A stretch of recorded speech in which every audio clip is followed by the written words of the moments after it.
Good evening, Carlsconversations. Welcome back to another episode. And as you can see, I have somebody on that looks better than I do. And thank God for that. She is none other than our delegate, Delegate Candi King, who represents the second district of the Virginia House of Delegates. And I am proud to say that I live in her district. And yes, I am biased and I just can't help myself.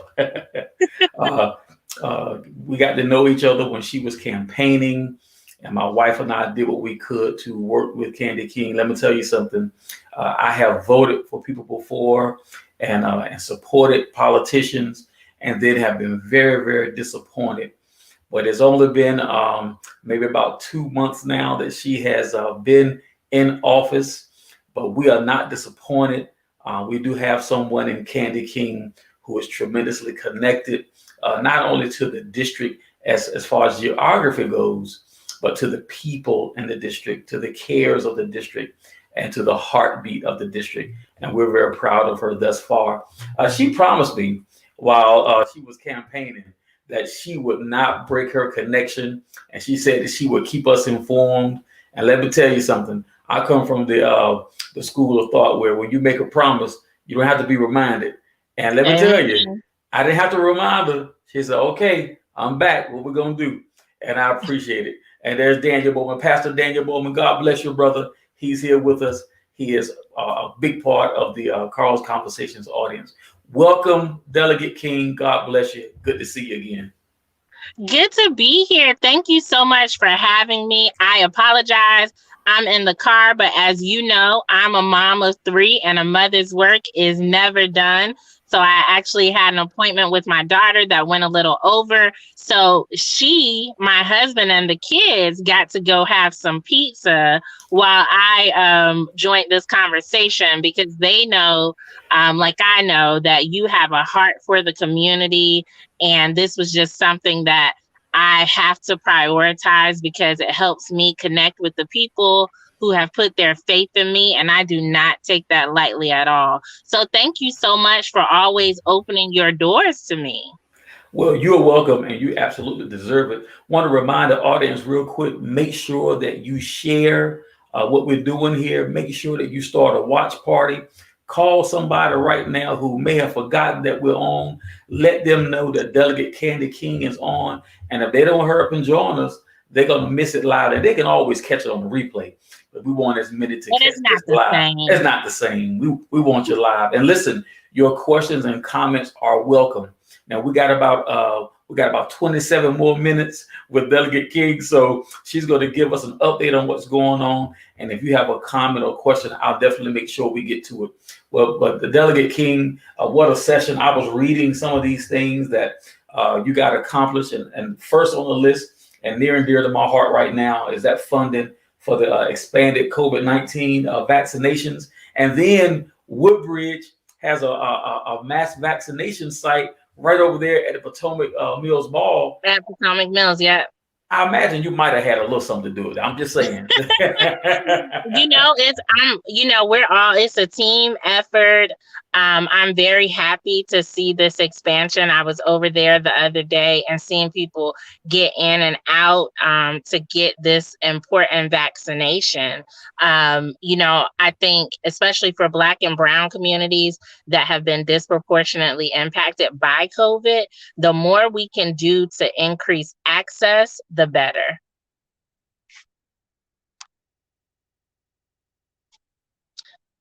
Carl, I lost your sound.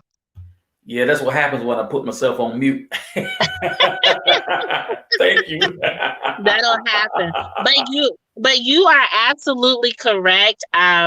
We have made a lot of progress this session. And of course, COVID-19 vaccination was top of mind for everyone, including myself. In addition to fighting for expanded COVID-19 funding, also helping people in the community connect and get what they needed as we were transitioning to a new COVID-19 registration process. That was a key part of how I spent the session. So in the session and committee by day, but in the evening, working with my team to respond to constituent concerns, helping people not only with COVID-19 vaccinations, but with appointments at the DMV, because people who, licenses and things were expiring and they weren't able to get appointments. I've been helping people get those as well, get in contact with the Virginia Employment Commission, because we have some work to do at the state level. And I'm doing everything that I can to make sure I can be a conduit and help people get the access they need. Well, let me tell you, I'm very proud of what you're doing, especially when it comes to the COVID-19. I've been contacted. I'm on March 15th. I'm going to be going on Radio 1 with, I think, her pronunciation, Dr. Astor from the Prince William district, because the numbers for African Americans in Prince William County who are signing up for the vaccination, the numbers are atrocious. And of course, we do realize that there is some mistrust, and Lord knows there is reason to be. But what I want people to know is we do have people like Delegate Candi King who are in office and are going to let us know if something is not right. And we don't want to get hit with a double whammy. Our numbers are already high because of previous health conditions. And now for people who are afraid to take the vaccine is just not a good situation. So thank you for all the work you're doing in that vein. Absolutely. And I tell you, my family members have been vaccinated, and, the side effects that you've heard, there have been some mild side effects, but they are getting that important coverage because, I have people in my family with sickle cell anemia, diabetes and high blood pressure. We have to get as many people vaccinated as possible. And I understand the mistrust. I do, but I want people to know that you have leaders in office who care deeply about our communities, and we are doing everything we can to be a voice. And if anything were to be amiss, it's not just myself, but there are other people who look like us and others who are advocating and making sure this is a fair, equitable, and safe vaccination. Well, we appreciate that, and I'm so glad that you said that, and I'm hoping that the audience picks that up. And listen, I'm not trying to rush anybody out there to get the vaccine. What I do want you to know is this: absolutely do your research, because you want to feel comfortable when you go do it. But in addition to your own research, listen to people who are out here in it. Delegate King is out here in it, and remember, she's not going to lead you astray because she has to come back and be accountable to us. So we just don't want this COVID-19 virus to negatively affect us. Anybody, not just the Black community, but there is a problem in the Black community when it comes to the death rate and those of us who are getting very sick when it comes to COVID-19. So please do your research. And when you feel comfortable, we want you to register and go. And Daniel Bowman letting us know low fever, chills. It's about 12 hours after my second shot. Thank you for that, Pastor Bowman. Yeah. Thank you. Yeah, yes, I definitely, understand that. And, it is definitely to have that coverage and to have more people covered.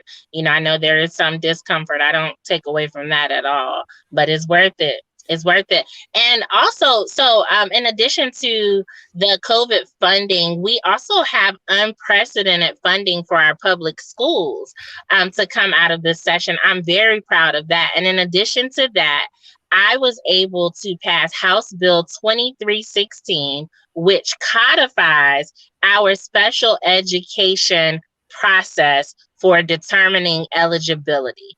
Virginia did not have code, so kids were getting, and families, we have 164,000 families in Virginia receiving special education services, and what a child receives in Fairfax and what they receive in Prince William or Stafford could be two totally different sets of services. So I put forth legislation to change that, to create standards and a process for determining eligibility.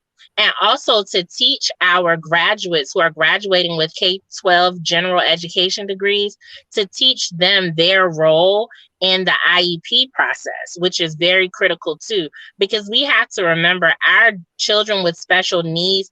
People say disability, and I like to focus on the ability part. Amen. We have to do more to focus on the ability part and to get the resources and the training to our teachers and for support for families. So I was very proud of that, as well as an unprecedented budget that invests in more school nurses, school counselors, a 5% pay raise for teachers, as well as other state and local employees. So we still have a lot of work to do. We have a lot of work to do. I'm still sounding the horn for universal paid sick leave. We were able to pass a really great budget that included sick leave for our home healthcare workers, who have been so at the core of providing services during this pandemic. And they have taken such a brunt, and many of them have not had access to paid sick leave. So we were able, Delegate Elizabeth Guzman led that effort. I was able to join her, as well as focus on infant mortality.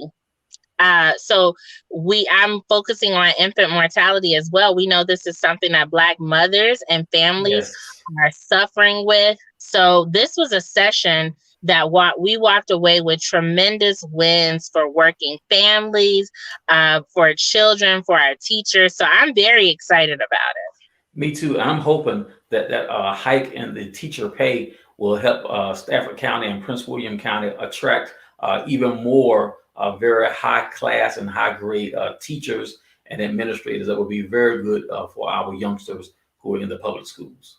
Absolutely. And it's the first step. We have so much more to do for not only our teachers, our cafeteria workers, our custodians, all of the people who have shown us. We knew it before, but this pandemic has really shown us the people who show up for us, and we have to show up for them. So this is something I'm very much committed to. This is a start. It's not the end game.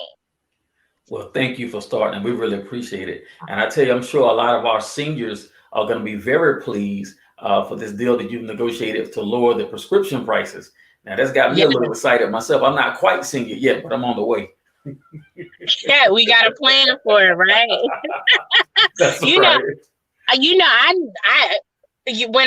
This is a side story. When I was a little girl, I used to say, I can't wait until I'm 50 so I can wear those big hats to church. I'm going to have the biggest hat. Now 50 is young. I'm like, what? That is so young. That's right. But yeah, we're definitely, listen, I am committed to my most important goal is to provide a safer, a fairer, a more equitable Commonwealth of Virginia. Okay, we can get pulled into a million different different directions, and we can discuss and debate many different things and perspectives, but at the end of the day, my main priority is ensuring that we recover stronger, that our children are safe, that our teachers are safe, that our families have what they need to not just survive, but to prosper. Because people send us to Richmond to legislate things that will enhance their lives, not create barriers for them. And one of those key items is voting. I'm very proud. I served on the Privileges and Elections Committee, and I was also, with Delegate Sia Price out of Newport News, able to co-patron the Virginia Voting Rights Act. So we know Virginia had a safe, fair, high turnout election in November, and we have to protect that. We have to protect the fact that many people came out because we made it easier for them to vote. And the Virginia Voting Rights Act is going to enshrine those protections into our law. Well, I thank you, because we have heard horror stories of other states where their state legislatures seem to be having an all-out assault on voter access. And I'm so glad to hear that in the Commonwealth of Virginia that we've gone the other direction to secure voter access and voter rights. So thank you for that. Absolutely, absolutely. So we are going to, Virginia is a diverse state, and that's what makes it a wonderful place to live. We have diverse parts of our economy, job opportunities. We have diversity in language and in culture, and we need to make sure that our systems, including our voting system, understands that not everyone works a 9 to 5. Right, Right? Not everyone, speaks the same language. Why not offer materials in different languages? So these are things, little seemingly small things that create barriers to voting. We started the process to automatically restore the right to vote to ex-felons who Thank have you. paid their debt to society. Thank you. Can you elaborate? Because I have people asking me questions about that specifically. Sure. So the way this process works, it has to pass the General Assembly 2 years, and then it will go to a referendum. And so the voters will decide, so to speak, if we should automatically restore the rights of ex-felons. And, Virginia has made strides over the last few years. We've made the process easier. I think it went from like a 45-page document to just a 1-page document. But the reality is, this is a human rights issue. Yes, it is. I started my career with Senator Yvonne Miller, who was the first Black woman to serve in the Virginia General Assembly. And she worked on this for years, and she couldn't get traction because of who was in control. Right. And those who knew Senator Miller know that she was a woman of strong faith. She was a woman of God, and she believed deeply in human beings who have served their time, who have paid the price for their crimes, being able to have a successful re-entry and rehabilitation into our society. And it starts with being able to vote. I agree. So I'm so happy to see this part of her legacy begin to come to fruition, because, it was less than 40 years ago when she became the first woman to join the Virginia General Assembly. Yes. That's 38 years ago. Senator Miller and I belong to the same church in Norfolk, Virginia. And so I have love for her. Her life was full of sacrifice and contribution, and we loved her and she loved us. Senator Miller was something else. She was. And, for many of us who serve, I did a point of personal privilege about her. And, we're planning to honor her on the Capitol grounds, but she should be honored wherever the story of Virginia is told. For someone born in the 1930s, facing every barrier you could think of, to be able to achieve the things that she did and to never leave other people behind, is something I aspire to do, right? To never forget where I came from, to never forget the people who sent me here. I do not own this seat. This is not my seat. This is the people's seat. And as long as the people send me to Richmond, I'm going to fight for us. I'm going to fight to make sure our children have a brighter future. Well, let me ask you a question. These are tremendous things, and we still got a few more things to cover. I do want to know, did you have bipartisan cooperation in passing these, or did you have to fight more than you thought you did?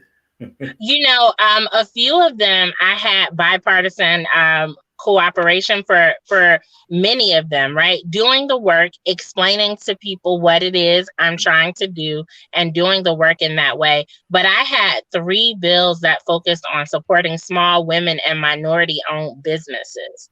And I got quite a few, a little pushback on those, on making sure people have access, know what's happening with the Small Business Financing Authority, making sure that people have a process for appeals if they apply to be a small women and minority designated business, right? So I got a little pushback on that, and I pushed back on the pushback. And, what ended up happening is a group of independent business owners reached out to me. Hey, we love your bill. We want to support it in committee. And I'm like, okay, great. Thank you. And so I get to committee, and my colleagues on the other side said, well, how does she get them? They're a conservative group. How does she get them to support this legislation? And I'm like, I didn't seek them out, but we know that small businesses are the backbone Yes, of it makes our sense. communities, right? So it made sense that we would want to support them, especially as they recover from the pandemic. And, representing the second district, I think is so unique because as you go up and down Route 1, the corridor is full of small businesses run by Yes. hardworking men and women, many of them people of color. And we need to ensure that they are able to recover and continue to provide the services that they do to the community. Yeah, during Black History Month, I interviewed several of our local small business owners, and what a scrappy bunch. I'm so glad to be connected to them. And you're right, when you do things that will benefit the small businesses, man, this is really awesome for them. I understand more now than I ever did after having that contact. Well, you have done something else that has me smiling. When we talk about this deal with G3 to get a free community college, please explain that to me and the audience. Absolutely. So we passed legislation to create the G3 program, and we have the funding for the program as well. So students who are studying very high demand fields, nursing and other fields, they will be able to attend community college for free.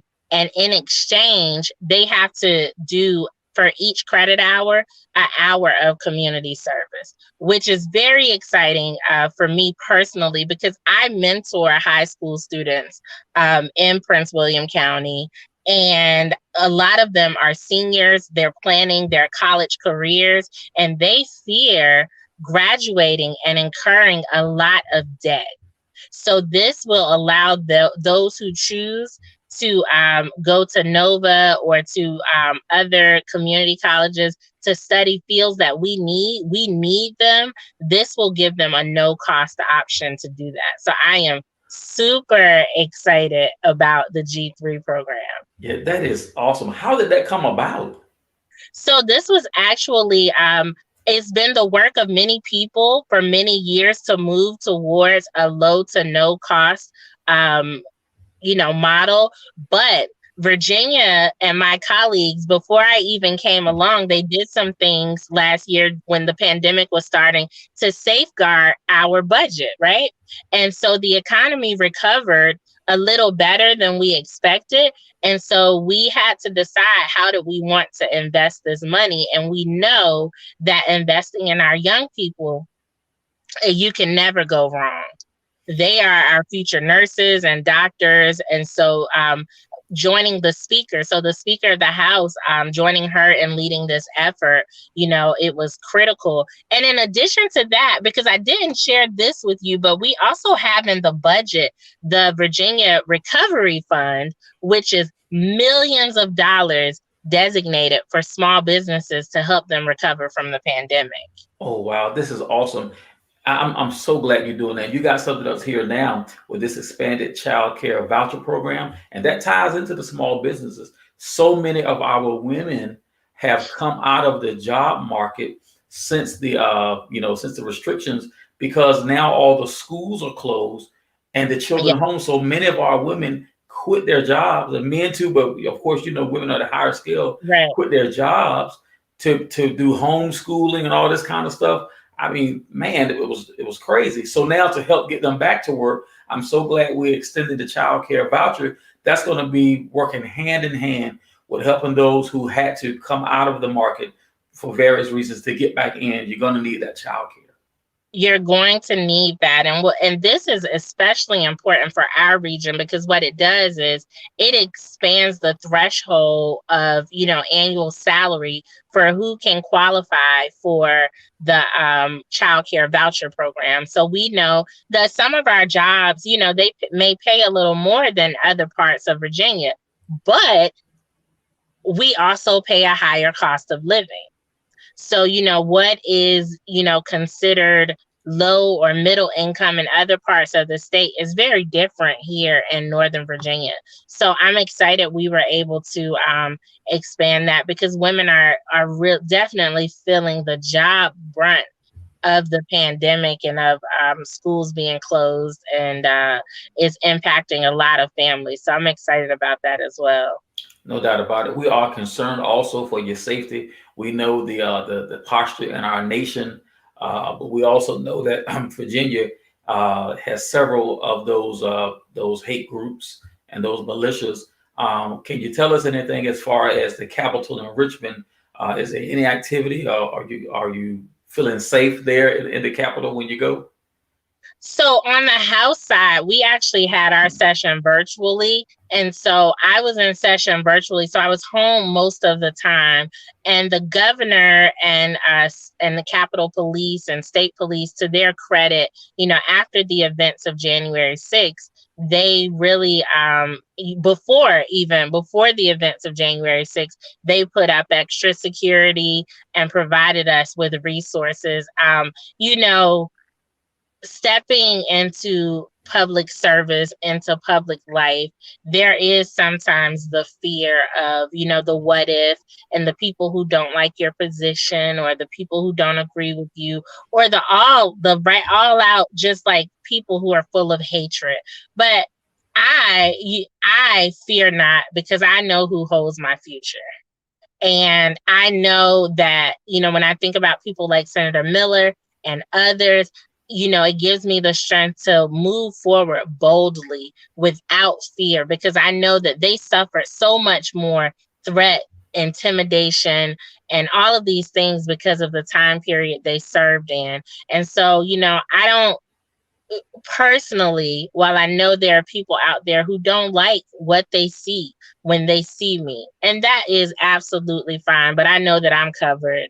And, I feel, the people who serve us, and the Capitol Police and Secretary of Public Safety and those folks, I know that they are on the job and doing what they need to do. And I'm glad you mentioned the Capitol, because I sit on the Public Safety Committee. And after the events of January 6th, we have actually moved towards outlawing guns on Capitol Hill property. Oh, wow. And I am very excited about that. It was a lot of back and forth. People have the right. People have the right to bear arms. They do not have the right to bear arms anytime, anywhere, any place, wherever, to intimidate people.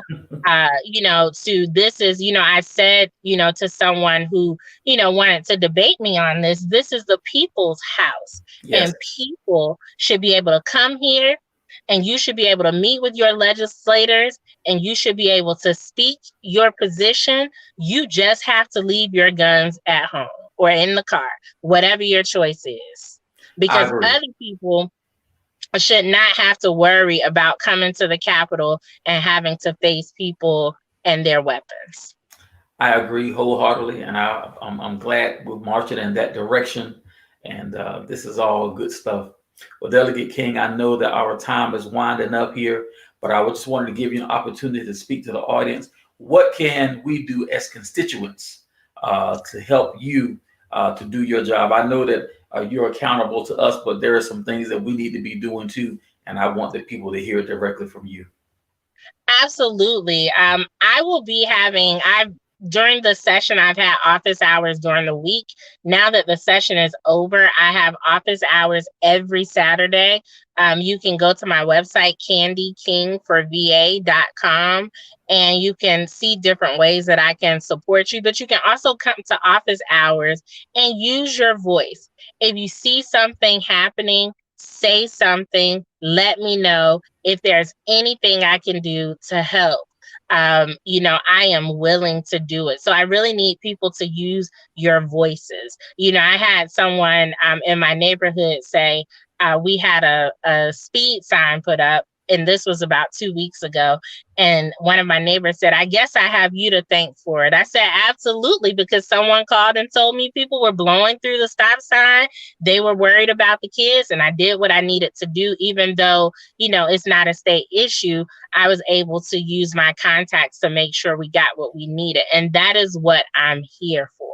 So please use your voice, contact me, let me know how you're feeling. I was very fortunate this session to have about we had about 15 young people, many of them from Stafford, come to shadow me this session. And they spent the day with me. We did some mock legislation. We did some, had debate, and they learned about, what it is I do. And I'm looking for more opportunities like that to reach our young people, to show them that I won't be here forever. I don't plan to be here forever. It's about creating a space and paving the way for the next generation to make sure they, again, have that fair, more equitable Virginia to grow up in. So if there are opportunities to connect with people in the community, please let me know. And to flip for 1 second, I need your vote on June 8th. Yes. I have another election. I will have 4 elections in 1 year. Wow. So June 8th, you will be able to begin voting in late April. Thanks to some of the great work that we've done in the General Assembly, we will have early voting starting 45 days before the election. And I know that there are many candidates running for statewide office and so much happening. But I need your support to continue the progress that we've made for the 2nd district. I need you to come out and vote on June 8th or before. Earlier would be better, to come out and to vote, to spread the word, to continue the progress that we've made. We need to have a strong showing on June 8th. And I would appreciate all of the support. And, campaigns are not cheap. So, we appreciate. And is that my husband saying, yes, it is. If he didn't say it, I was going to say it. He just beat me to it. Campaigns are not cheap. Please visit my website. If you want to see this progress continue, please donate, volunteer. We need people to get out and spread the word that, there is a candidate running who wants to continue to fight for our families, to make progress for our families. Someone said to me, a more senior member, they said, during the session, you were not playing games. I said, people did not send me here to play games with their lives. I don't play politics when it comes to people's lives, their livelihoods. I do not play politics with that. And if the people of this community see fit to send me back to Richmond, they will get exactly what I promised. Someone who will fight for us and who will ensure that our children have a brighter future, and who will not play politics with that future. Well, I tell you, you're already proving it, and we certainly appreciate it. Now, June will be the primaries. Is that correct for the election in November? So listen, y'all, we came together and we helped Delegate King to get elected back in January.